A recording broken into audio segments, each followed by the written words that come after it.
ज्या दिवशी विधान परिषद निवडणुका जाहीर होतील त्यावेळी भारतीय जनता पार्टी पुन्हा माझ्यावर विश्वास दाखवेल आणि मी निवडणुकीला सामोरे जाईल असा ठाम विश्वास भाजपचे माजी मंत्री प्रवीण पोटे पाटील यांनी व्यक्त केला। आगामी निवडणुकीच्या पार्श्वभूमीवर त्यांनी आपल्या राजकीय प्रवासाचा आढावा घेत पक्ष नेतृत्वावरील विश्वास व्यक्त केला। प्रवीण पोटे पाटील म्हणाले की 2012 साली त्यांनी प्रथमच विधान परिषद निवडणूक लढवली आणि त्यावेळी चांगल्या मताधिकाऱ्यांनी विजय मिळवला। त्यानंतर 2017-18 साली भाजपने त्यांच्यावर विश्वास ठेवत पुन्हा उमेदवारी दिली आणि ते मोठ्या मतांनी निवडून आले। पक्षाने दिलेल्या प्रत्येक संधीचे त्यांनी कामगिरीत रूपांतर केले असल्याचा दावा त्यांनी व्यक्त केला। मंत्रिपदाची जबाबदारी सांभाळताना केलेल्या कामाचा उल्लेख करताना त्यांनी सांगितले की मुख्यमंत्री देवेंद्र फडणवीस यांनी त्यांच्या कामकाजावर जवळून लक्ष ठेवले होते। आपल्या कार्यकाळात पारदर्शकता आणि जनतेच्या हिताचे निर्णय घेण्याचा दावा करत त्यांनी पक्ष नेतृत्वाला आपल्या कामगिरीची पूर्ण कल्पना असल्याचे नमूद केले।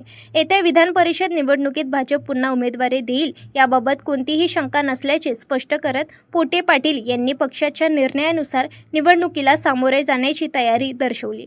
पक्षाने जबाबदारी दिल्यास ती पूर्ण ताकदीने पार पाडण्यास मी तयार आहे असेही त्यांनी यावेळी सांगितले। रिपोर्टर सागर डोंगरे, अमरावती। विधान परिषद होणार जिल्हा परिषद आपल्याला जर काल पाहिलं असेल तर कोर्टाने असा हे दिलेला आहे की त्याला कायम स्थितीच्या याच्यामध्ये स्थगिती दिलेली आहे।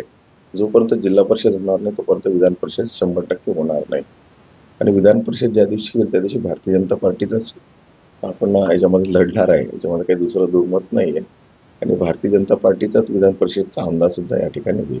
भारतीय जनता पार्टीचा हा 100% विश्वास आहे। जेव्हा 2012 मध्ये MLC मी लढवले होते, विधान परिषद लढवले होते, तेव्हा टोटल 56 मतपार्थे भारतीय जनता पार्टीकडे होते आणि तेव्हा मी चांगल्या मताने निवडून आलो। त्यानंतर 17-18 मध्ये निवडणूक झाली, त्यामध्ये सुद्धा चांगल्या मताने मी विजय झालेला आहे। आणि भारतीय जनता पार्टीने मला आमदार केलं, मंत्री केल्यानंतर माननीय देवेंद्रजी फडणवीस साहेबांनी प्रामुख्याने माझं काम पाहिलेलं आहे आणि सगळं काम पाहत असताना मी कामामध्ये कोणत्या पद्धतीने काम करतो, किती पारदर्शकता आहे, कुठल्या करप्शनमध्ये काही आहे, काय सगळ्या गोष्टी त्यांनी पाहिलेल्या, त्यामुळे त्यांचा निश्चित माझ्यावर विश्वास आहे, त्याच्यात मला शंका नाही आहे। हा माझं आता ही जबाबदारी दिल्यानंतर मला पूर्ण पश्चिम विदर्भाची त्यांनी जबाबदारी दिलेली आहे। पश्चिम विदर्भामध्ये दौरे करून पश्चिम विदर्भामध्ये ज्या काही संघटनात्मक ज्या काही कामं करायची ते सगळे कामं आम्ही चांगल्या पद्धतीने करू।